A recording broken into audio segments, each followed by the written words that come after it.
Сәлеметсіңдер ме? Менің бүгінгі сабағыма қош келдіңдер. Біз геометрия курсын жалғастыратын боламыз. Бүгін бұрыштар туралы сөйлесеміз. Алдыңғы видеода біз нүктелер мен түзулер туралы білдік. Бұл өте маңызды. Өйткені бұрыштарды салу үшін бізге түзулер қажет. Сонымен бір жазықта жатқан екі түзуден бастайық. Бұл видеода біз тек екі өлшемді геометрияны қарастырамыз. Бұл түзулерді біз АБ түзуі және СД түзуі деп белгілейік. Маңыздысы, бұл екі түзу бір бағытта орналасқан. Оларды шексіздікке дейін созсақ та, олар ешқашан бір-бірімен қиылыспайды. Егер түзулер осылай орналасса, олар параллель түзулер деп атаймыз. Сендер параллель сөзін бұрын-соңды естіген боларсыңдар. Мысалы, параллель тұрақ, параллель әлем, параллель Брусия. Сонымен параллель түзулер, олар ешқашан бір-бірімен қиылыспайтын түзулер. Тіпті оларды шексіздікке дейін созсақ та. Ал егер бір түзуді сәл жылжытсақ ше? Енді түзулер параллель емес. Олар мына нүктеде қиылысады. Бұл нүктені біз П нүктесі деп алайық. Екі түзу бір нүктеде қиылысқан кезде, олар қиылысу нүктесін қабылдайды деп айтамыз. Түзулер қиылысқанда бұрыштар пайда болады. Бұрыш қиылысатын түзулерден тұратын кеңістік немесе фигура. Қиылысқан кезде бізде төрт бұрыш пайда болады. Бірінші, екінші, үшінші және төртінші. Бірақ бізде геометрияда оларды бұрыш 1, бұрыш 2 деп атамайды. Оларды құрайтын нүктелер арқылы атайды. Мысалы, бұл бұрышты біз Д, П, Б бұрышы деп атасақ болады. Себебі бұл нүктелерді қосқан кезде оның контуры пайда болады.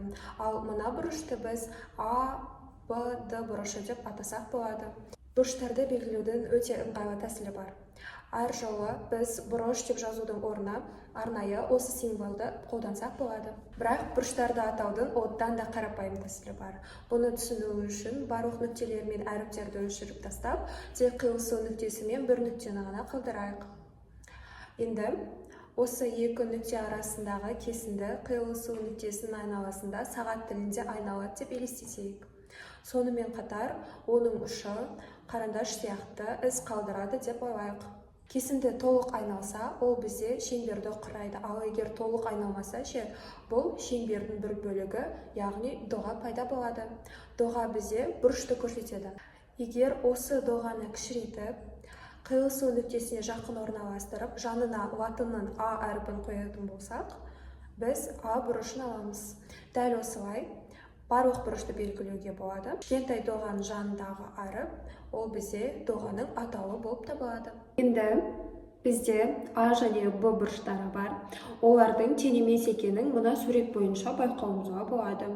Бізде Б бұрышы А бұрышынан қарағанда үлкенірек болып тұр. Ал егер түзулерді біраз бұрып, бұрыштарды тең қылсақ ше, онда олар бізде плюс белгісіне ұқсап кетеді. Бұндай түзулерді біз перпендикуляр түзулер деп атаймыз. Перпендикуляр түзулер қиылысқанда олар өзара тік бұрыш түзеді. Тік бұрыш ол бізде геометриядағы өте маңызды ұғым болып табылады. Егер де доғаның орнына мына төрт бұрыш белгіні көретін болсаңыздар, бұл символ екі түзудің ортасындағы бұрыш тік бұрыш екенін білдіреді.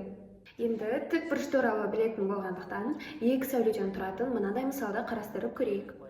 Егер де біз мына түзудің жоғары қарап тұрған жерінен сағат тілі бойынша солға қарай бұратын болсақ, сәулеміз перпендикуляр болуды доғарады. Оның орнына бізде перпендикуляр бұрыштан кіші бұрыш, сүйір бұрыш пайда болады.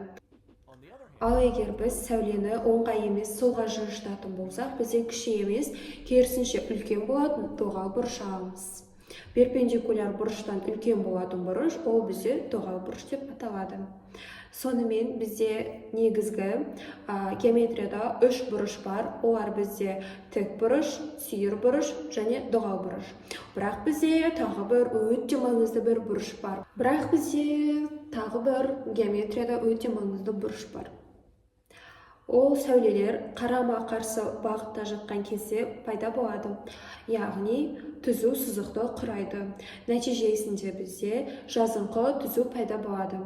Сондықтан бұл бұрыш бізде жазыңқы бұрыш деп аталады. Бұл видеода біз тағы да не үйренуіміз керек? Енді тік бұрышты қайта қарастырып, оны осы үшінші сәулемен екіге бөлейік. Бұл екі бұрыштың қосындысы тік бұрышқа тең болады. Бұндай бұрыштарды біз толықтауыш бұрыштар деп айтамыз. Дәл осы тәжірибені жазыңқы бұрыштармен де жасап көрсек болады. жазыңқы бұрышты алып, оны ортасынан үшінші бір түзумен бөлетін болсақ, бізде екі кішірек бұрыш пайда болады. Олардың қосындысы жазыңқы бұрышты құрайтын болғандықтан, бұл бұрыштарды біз сыбайлас бұрыштар деп айтамыз. Комплементар бұрыштардың қосындысы бізде тік бұрышты беретін болатын болса, сыбайлас бұрыштардың қосындысы бізде жазыңқы бұрышты береді. Осылайша біздің бұл видеода бұрыштармен танысу сабағымыз аяқталды.